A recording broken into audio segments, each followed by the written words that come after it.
السلام علیکم ورحمۃ اللہ وبرکاتہ۔ رب اشرح لی صدری ویسر لی امری واحلل عقدۃ من لسانی یفقہوا قولی۔ ربنا زدنا علما اللہم فقہنا فی الدین۔ اللہم انی اسألک علما نافعا وعملا متقبلا ورزقا طیبا۔ سورۃ التوبہ آیت نمبر 27 تک ہم کر چکے، ریکیپ کر لیتے ہیں۔ اعوذ باللہ من الشیطان الرجیم۔ یا ایہا الذین آمنوا لا تتخذوا آباءکم و اخوانکم اولیاء ان استحبوا الکفر علی الایمان ومن یتولہم منکم فاولئک هم الظالمون۔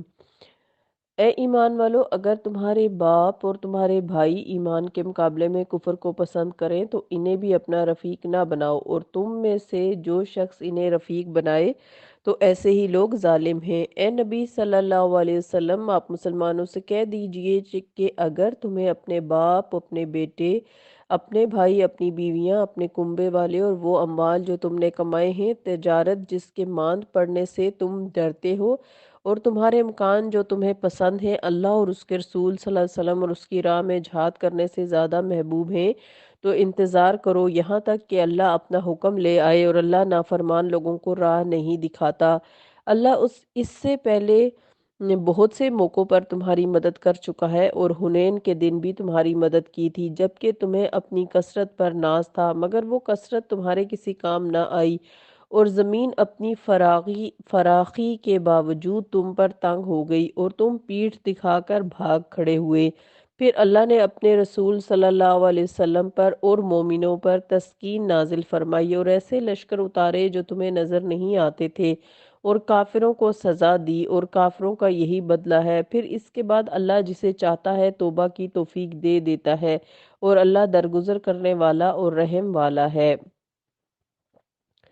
آیت نمبر 28۔ یا ایہا الذین آمنوا انما المشرکون نجس فلا یقربوا المسجد الحرام بعد عامہم ھذا وَإِنْ خِفْتُمْ عَیْلَةً فَسَوْفَ یُغْنِیکُمُ اللَّهُ مِنْ فَضْلِهِ إِنْ شَاءَ إِنَّ اللَّهَ عَلِیمٌ حَکیم۔ اے ایمان والو، مشرک ناپاک لوگ ہیں، لہٰذا اس سال کے بعد وہ مسجد حرام کے قریب بھی نہ پھٹکنے پائیں، اور اگر تمہیں مفلسی کا ڈر ہو تو اللہ اگر چاہے تو جلد ہی تمہیں اپنی مہربانی سے غنی کر دے گا، اور اللہ سب کچھ جاننے والا اور حکمت والا ہے۔ مشرکوں کے جانے سے میدان معیشت میں خلا کا خدشہ تھا لوگوں کو۔ اس آیت میں مشرکوں کو ناپاک کہا گیا ہے۔ اس کا مطلب یہ نہیں کہ وہ فی ذات یعنی جسمانی طور پر ناپاک ہوتے ہیں کہ ان سے اگر ہاتھ لگ جائے تو ہاتھ دھونا پڑے، بلکہ مطلب یہ ہے کہ ان کے عقائد ناپاک اور گندے، اخلاق ناپاک، اور نیتوں میں ہر وقت فتور اور مکر و فریب اور اعمال گندے ہیں، جو ہر وقت اسلام دشمنی، مسلمانوں پر ظلم و تشدد اور ماندانہ سرگرمیوں میں مصروف رہتے ہیں۔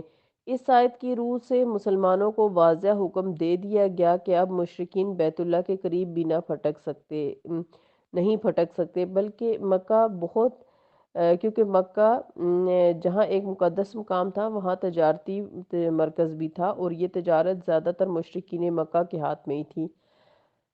لہٰذا مکہ اور اس کے آس پاس بسنے والے لوگوں، بالخصوص نو مسلموں کو خدشہ لاحق ہوا کہ اب ضروریات کیسے پوری ہوں گی۔ ظاہر ہے اگر مشرکین نہیں آئیں گے تو روزگار نہیں ہوگا، نیز ذرائع روزگار بھی متاثر ہونے کا اندیشہ تھا۔ اللہ نے ان مسلمانوں کو یعنی جو نئے نئے مسلم ہوئے تھے ان کو تسلی دی، اور اس خدشے کا مداوع یوں ہوا کہ مسلمانوں نے معیشت کے سارے میدان خود سنبھال لیے، جن میں اللہ نے برکت عطا فرمائی اور مسلمانوں کو غنی بنا دیا۔ اس صورتحال کا صحیح اندازہ یوں کیا جا سکتا ہے کہ جب پاکستان بننے کے وقت 1947 میں ہندو لوگ جن کے ہاتھ میں معیشت کی باغ دوڑ تھی، پاکستان چھوڑ کر ہندوستان جا رہے تھے، اور زندگی کے ہر میدان میں بالخصوص معیشت کے میدان میں بہت بڑا خلا پیدا ہو گیا، تو عرصہ تک تجارتی منڈیاں ہی بند رہیں۔ آخر مسلمانوں نے ان منڈیوں کو سنبھال لیا تو اللہ نے انہیں بہت جلد غنی کر دیا۔ تو اسی طرح نو مسلموں کو لگتا تھا کہ مشرکین کا حرم میں داخلہ منع ہو گیا ہے، اگر مشرکین نہیں آئیں گے تو ظاہر ہے تجارت نہیں ہوگی، تجارتی سامان لے کر وہ نہیں آئیں گے، ہم کس کے ساتھ تجارت کریں گے اور ہمارا کیا بنے گا؟ تو پھر بالآخر اللہ تعالیٰ نے مسلمانوں کے ہاتھ میں تجارت دے دی۔ تو اس سے ہمارے عمل کی کیا بات ہے کہ ہمیں یہ سوچنا چاہیے کہ اگر اللہ تعالیٰ نے کسی مصلحت کی وجہ سے ہمارے اوپر ایک دروازہ بند کیا ہے تو اللہ تعالیٰ 100 دروازے کھول بھی دیتا ہے۔ تو اسلام کی خاطر کبھی بھی قربانی دینے سے دریغ نہیں کرنا چاہیے، کیونکہ اللہ ہی ہے جو رزق کے دروازے اپنے بندوں پر کھولتا ہے۔ آیت نمبر 29 قاتل الذین لا یؤمنون باللہ ولا بالیوم الآخر ولا یحرمون ما حرم اللہ ورسولہ ولا یدینون دین الحق من الذین اوتوا الکتاب حتی یؤتوا الجزیۃ عن ید وہم صاغرون۔ اور اہل کتاب میں سے ان لوگوں کے ساتھ جنگ کرو جو نہ اللہ پر ایمان لاتے ہیں، نہ آخرت کے دن پر، نہ ان چیزوں کو حرام سمجھتے ہیں جو اللہ اور اس کے رسول صلی اللہ علیہ وسلم نے ان پر حرام کی ہیں، اور نہ ہی دین حق کو اپنا دین بناتے ہیں، یہاں تک کہ وہ اپنے ہاتھ سے جزیہ ادا کریں اور چھوٹے بن کر رہنا گوارا کر لیں۔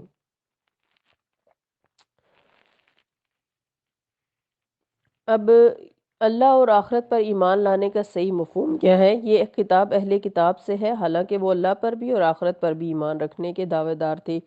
اس آیت کا مطلب یہ ہے کہ جس طرح اللہ پر ایمان لانے کا حق ہے ویسے وہ ایمان نہیں رکھتے تھے۔ انہوں نے اللہ کے شریک بھی بنائے، خود باتیں گھڑ کر اللہ کے نام منسوب کی، اللہ کی آیات کو چھپایا، انہیں بیچا، ان میں تحریف و تعویل کی۔ اگر وہ فی الواقعہ اللہ اور اس کی صفات پر ایمان لانے والے ہوتے تو یہ کام کبھی نہ کرتے۔ اس طرح ان کا آخرت پر ایمان اس طرح کا تھا کہ بس ہم ہی جنت میں جائیں گے، باقی سب دوزخ میں جائیں گے، اس لیے کہ ہم اللہ کے چہیتے اور پیغمبروں کی اولاد ہیں، اور اگر ہمیں آگ نے چھوا بھی تو بس چند دن کی بات ہے۔ اسی طرح نصارہ نے کفارہ مسیح کا عقیدہ گھڑا ہوا تھا اور اللہ کے ہاں مسئولیت یعنی جواب دہی سے بے خوف تھے کہ آخرت پر ایمان لانے کے یہ معنی ہیں کہ انسان اس بات پر بھی یقین رکھے کہ وہاں کوئی سفارش، کوئی نسب، کوئی فدیہ، کسی بزرگ سے تعلق، خواہ یہ نسلی ہو یا پیری مریدی کے رنگ میں ہو، کچھ بھی کام نہیں آئے گا۔ تو ہم سب کو یہاں پر تو اہل کتاب سے ذکر ہے، لیکن ہم سب کو بھی کیا سمجھایا جا رہا ہے کہ ہم میں سے کوئی یہ نہیں سوچ سکتا کہ ہم بہت اعلیٰ و رفع ہیں، کسی خاص نسل سے ہیں، یا ہم بہت نیک ہیں، ہم نے ایسا کچھ کر لیا ہے کہ ہم تو بخشے بخشائیں اور مرتے ہی جنت میں چلے جائیں گے۔ ایسا سوچنا بھی نہیں چاہیے، بلکہ ہر وقت اس تقدو میں لگا رہنا چاہیے کہ کچھ ایسا ہم کر سکیں جس سے ہماری بخشش ہو سکے۔ پھر اگلی بات جو یہاں پر کہی گئی وہ یہ کہ اللہ اور اس کے رسول نے یعنی اہل کتاب کے ساتھ جنگ کرنے کو کہا، جو نہ اللہ پر ایمان آتے ہیں، نہ آخرت پر، نہ ان چیزوں پر جو اللہ اور اس کے رسول نے حرام کی، اور نہ ہی دین حق کو اپنا دین بناتے ہیں۔ اس سے کیا مراد ہے؟ یعنی جو کچھ ان کی شریعت میں ان پر نازل ہوا تھا اسے بھی پوری طرح تسلیم نہیں کرتے، اور اس رسول صلی اللہ علیہ وسلم کی تو سینہ تان کر مخالفت کرتے ہیں بجائے اس کے کہ اسلامی شریعت کو مانتے۔ اور چوتھی بات اس آیت میں یہ بتائی گئی ہے کہ یہاں تک کہ وہ اپنے ہاتھ سے جزیہ ادا کریں، یعنی اس وقت تک ان سے لڑو اور وہ چھوٹے بن کر رہنا گوارا کر لیں۔ تو غیر مسلموں سے جزیہ لینے کو کہا گیا ہے۔ اس آیت میں صرف اہل کتاب سے جزیہ لینے کا ذکر ہے، جبکہ رسول اللہ صلی اللہ علیہ وسلم نے مجوس سے بھی جزیہ لیا تھا، جس سے معلوم ہوا کہ ہر مذہب کے غیر مسلموں سے جزیہ لیا جا سکتا ہے، جیسا کہ درج ذیل حدیث میں بھی کسرا شاہ ایران سے جزیے کے مطالبے کا ذکر ہے، اور ظاہر ہے کہ یہ لوگ سورج پرست اور آتش پرست تھے۔ مغیرہ بن شعبہ رضی اللہ عنہ کا کسرا کے سپہ سالاروں کو خطاب۔ سیدنا مغیرہ بن شعبہ رضی اللہ عنہ نے کسی جنگ کے موقع پر کسرا کے سپہ سالار سے فرمایا، ہم عرب لوگ سخت بدبختی اور شدید مصیبت میں مبتلا تھے، بھوک کی وجہ سے چمڑے اور کھجور کی گوٹیاں چوسا کرتے اور چمڑے اور بالوں کی پوشاک پہنتے تھے، درختوں اور پتھروں کی پوجا کرتے تھے۔ پھر زمین و آسمان کے مالک عز و جل نے ہماری طرف ہم ہی میں سے ایک نبی مبعوث کیا جس کے والدین سے ہم اچھی طرح واقف تھے۔ ہمارے نبی ہمارے پروردگار کے رسول نے ہمیں حکم دیا کہ تم سے جنگ کریں، تاان کہ تم اللہ کے اکیلے کی عبادت کرو یا پھر جزیہ ادا کرو۔ ہمارے نبی ہمیں پروردگار کا یہ پیغام بھی ہمارے نبی نے پہنچایا ہے کہ جو شخص ہم میں سے قتل ہوگا وہ جنت کی ایسی نعمتوں میں رہے گا جو کسی نے دیکھی بھی نہیں، اور جو بچ گیا وہ تمہاری گردنوں کا مالک ہوگا۔ یہ صحیح بخاری کی حدیث ہے۔ جزیہ ان غیر مسلم اقوام سے لیا جاتا ہے جو اسلام قبول نہ کرنا چاہتے ہوں، خواہ یہ مسلمانوں کی مفتوحہ قوم ہو یا کسی اسلامی ریاست میں بطور ذمی رہتی ہو، جسے آج کی زبان میں اقلیت کہا جاتا ہے۔ مسلمانوں پر زکوٰۃ کی ادائیگی فرض ہے جس کی شرح مقرر ہے، لیکن غیر مسلم قوم پر زکوٰۃ کے بجائے جزیے کی ادائیگی لازم ہوتی ہے، اور اس کی شرح میں اس قوم کی مالی حیثیت کے مطابق کمی بیشی کی جا سکتی ہے، اور یہ رقوم سرکاری بیت المال میں جمع ہوتی ہیں۔ اسلامی حکومت اس جزیے کے عوض اس قوم کو دفاعی ذمہ داریوں سے سبکدوش کر دیتی ہے اور انہیں اپنے مذہبی افعال کی ادائیگی کی پوری اجازت دیتی ہے، مگر اس بات کی انہیں اجازت نہیں دی جاتی کہ وہ اسلام پر کیچڑ اچھالیں یا اس کی راہ میں رکاوٹیں کھڑی کریں، اور اگر کسی وقت مسلمان غیر مسلموں پر سے دفاعی ذمہ داریوں کو پورا نہ کر سکیں تو انہیں جزیے کی رقم واپس دینا ہوگی، اور مسلمانوں کی تاریخ میں اس کی مثالیں موجود ہیں۔ چنانچہ شام کے فتوحات کے سلسلے میں بعض جنگی مقاصد کے پیش نظر اسلامی سپہ سالار سیدنا ابو عبیدہ بن جراح رضی اللہ عنہ کو جب حمص سے واپس جانا پڑا تو آپ نے ذمیوں کو بلا کر کہا، ہمیں تم سے جو تعلق تھا وہ اب بھی ہے، لیکن اب چونکہ ہم تمہاری حفاظت سے قاصر ہیں لہٰذا تمہارا جزیہ تمہیں واپس کیا جاتا ہے۔ چنانچہ کئی لاکھ کی وصول شدہ رقم انہیں واپس کر دی گئی۔ عیسائیوں پر اس واقعے کا اتنا اثر ہوا کہ روتے جاتے تھے اور جوش کے ساتھ کہتے جاتے اللہ تمہیں واپس لائے۔ یہودیوں پر اس سے بھی زیادہ اثر ہوا، انہوں نے تورات کی قسم کھا کر کہا کہ جب تک ہم زندہ ہیں کیسر حمص پر قبضہ نہیں کر سکتا۔ یہ کہہ کر شہر پناہ کے دروازے بند کر دیے اور ہر جگہ چوکی پہرا بٹھا دیا۔ عرب کی ہمسایہ اور متمدن حکومت ایران میں دو قسم کے ٹیکسوں کا رواج تھا، ایک زمین کا لگان جو صرف ذمہ داروں سے لیا جاتا تھا اور اسے یہ لوگ غراق کہتے تھے۔ خراج کا لفظ اسی لیے معربز ہے۔ دوسرا ٹیکس عام لوگوں سے دفاعی ضروریات کے پیش نظر لیا جاتا تھا جسے یہ لوگ جزیت کہتے تھے۔ جزیہ کا لفظ اسی سے معرب ہے۔ مسلمانوں نے جب یہ علاقے فتح کیے تو انہوں نے مفتوح اقوام پر کوئی نیا بار نہیں ڈالا بلکہ وہی دونوں قسم کے ٹیکس ان پر عائد کیے گئے جو شاہ ایران اپنی رعایا سے وصول کرتا تھا، جبکہ جنگ کے موقع پر جزیے کے علاوہ شاہ ایران کی طرف سے عوام سے جبری ٹیکس بھی وصول کیے جاتے تھے۔ جزیہ اور اس کے متعلق احکامات۔ جزیے کو چونکہ مستشرقین اور اقوام مغرب نے خاصا بدنام کر رکھا ہے لہٰذا اس کے متعلق چند تصریحات ضروری ہیں۔ نمبر 1، جزیہ صرف ان افراد پر عائد کیا جاتا ہے جو لڑنے کے قابل ہوں۔ غیر مقاتل افراد مثلا بچے، بوڑھے، عورتیں، معذور لوگ، صوفی اور گوشہ نشین قسم کے حضرات اس سے مستثنیٰ ہیں۔ جزیہ ادا کرنے کے بعد یہ لوگ دفاعی ذمہ داریوں سے سبکدوش ہو جاتے ہیں، اور رسول اللہ صلی اللہ علیہ وسلم نے ایسے لوگوں جنہیں عرف عام میں اہل ذمہ یا ذمی کہتے ہیں کی ذمہ داریوں کو پورا کرنے کی سخت تاکید کی۔ نمبر 2، جزیہ ان لوگوں کی مالی حالت کا لحاظ رکھ کر عائد کیا جاتا ہے۔ چنانچہ سفیان بن عیینہ کہتے ہیں کہ میں نے مجاہد رحمہ اللہ سے پوچھا، شام کے کافروں سے تو سالانہ 4 دینار لیے جاتے ہیں اور یمن کے کافروں سے صرف 1 دینار لیا جاتا ہے، اس کی کیا وجہ ہے؟ انہوں نے کہا اس لیے کہ شام کے کافر زیادہ مالدار ہیں۔ یہ صحیح بخاری کی حدیث ہے۔ نمبر 3، جزیے کی وصولی میں انتہائی نرمی اختیار کی جائے گی، اور سیدنا عمر رضی اللہ عنہ کو اس سلسلے میں 2 باتوں کا بہت زیادہ خیال رہتا تھا۔ ایک یہ کہ جزیے کی شرح ایسی ہو جسے لوگ آسانی سے ادا کر سکیں، چنانچہ آپ رضی اللہ عنہ نے عراق کی مفتوحہ زمینوں پر خراج کے تعین کے لیے سیدنا حذیفہ بن یمان اور سیدنا عثمان بن حنیف رضی اللہ عنہما جیسے اکابر صحابہ کو مقرر کیا جو اس فن کے ماہر تھے۔ جب ان بزرگوں نے یہ حساب پیش کیا تو آپ نے ان دونوں کو بلا کر کہا، تم لوگوں نے تشخیص یعنی جمع، لگان، مال گزاری کی تجویز و تعین میں سختی تو نہیں کی؟ سیدنا عثمان بن حنیف رضی اللہ عنہ نے کہا نہیں، بلکہ وہ اس سے دگنا بھی ادا کر سکتے تھے، اور دوسری یہ کہ ہر سال جب عراق کا خراج آتا تو 10 قابل اعتماد اشخاص کوفہ سے اور اتنے ہی بصرہ سے طلب کیے جاتے۔ سیدنا عمر رضی اللہ عنہ انہیں 4 دفعہ شرعی قسم دلا کر پوچھتے کہ رقم کی وصولی میں کسی شخص پر کوئی ظلم یا زیادتی تو نہیں کی گئی۔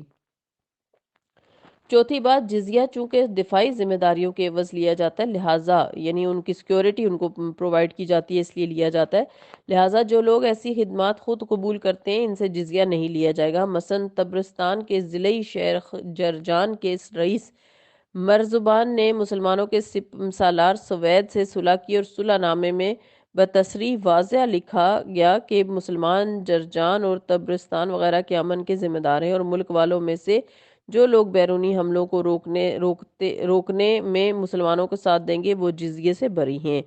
م، آ، پھر آذربائیجان کی فتح کے بعد باب متصل کا رئیس شہر براز خود مسلمانوں کی خدمت میں حاضر ہوا اور کہا کہ میں تمہارا مطیع ہوں، لیکن میری درخواست یہ ہے کہ مجھ سے جزیہ نہ لیا جائے، بلکہ جب ضرورت پیش آئے تو فوجی امداد لی جائے، چنانچہ اس کی یہ شرط بھی منظور کر لی گئی۔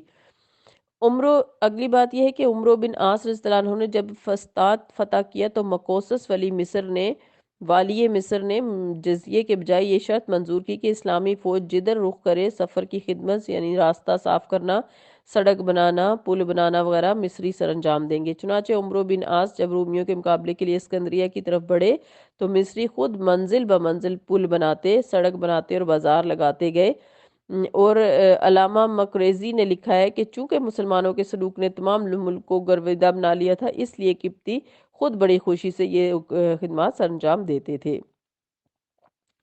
جزیے پر اعتراض اور اس کا جواب۔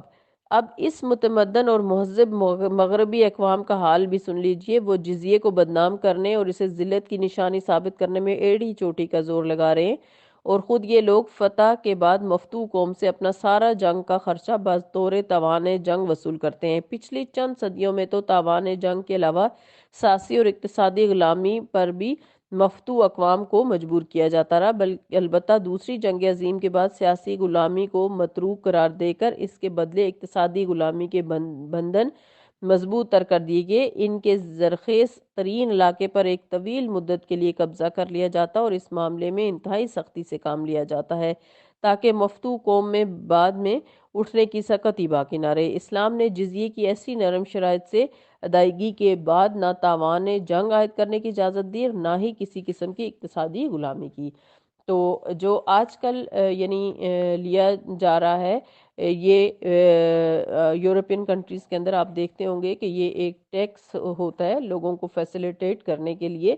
تو اسلام کے اندر جو ہے وہ جزیہ ہے، اور اس میں ہر انسان کی حیثیت کے مطابق یعنی جزیہ جو ہے وہ رکھا جائے گا، جس کے بدلے اسے سیکیورٹی اور تمام سہولتیں پرووائڈ کی جائیں گی۔ تو یہ اصل میں اسلامی نظام تھا جو آج برطانیہ کے اندر رائج ہے، اور ان کو عمر لاز کہا جاتا ہے، اور اسی کے وہیں سے یعنی اسلام سے انہوں نے یہ سب چیزیں لی ہیں۔ افسوس کہ یہ سب ہمارا اثاثہ تھا، لیکن اس پر غیر مسلم عمل کر کے اپنے آپ کو ترقی یافتہ بنا رہے ہیں۔ اللہ تعالی ہم سب کو بھی توفیق دے کہ ہم بھی دین اسلام پر اسی طریقے سے عمل کر سکیں جیسے کہ اللہ تعالیٰ نے دین اسلام ہمیں عطا کیا تھا، تاکہ ہم جو ہے وہ آخرت کے ساتھ ساتھ اس دنیا میں بھی کامیاب ہو سکیں۔ لیکن اس دین اسلام سے دور ہو کے، قرآن سے دور ہو کے، قرآن کی شریعت اور رسولوں سے دور ہو کر ہم نے نہ صرف اپنی دنیا کو خراب کر رکھا ہے بلکہ آخرت کی بھی فکر سے بالکل ہی غافل ہیں۔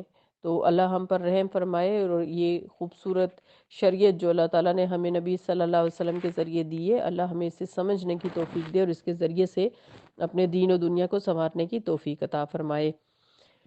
آمین۔ اللہم انا نسألک الحسن الخاتمہ، اللہم زیننا بزینت الایمان، آمین۔ سبحانک اللہم و بحمدک، نشہد ان لا الہ الا انت، نستغفرک و نتوب الیک، نستغفرک و نتوب الیک۔ السلام علیکم ورحمۃ اللہ وبرکاتہ۔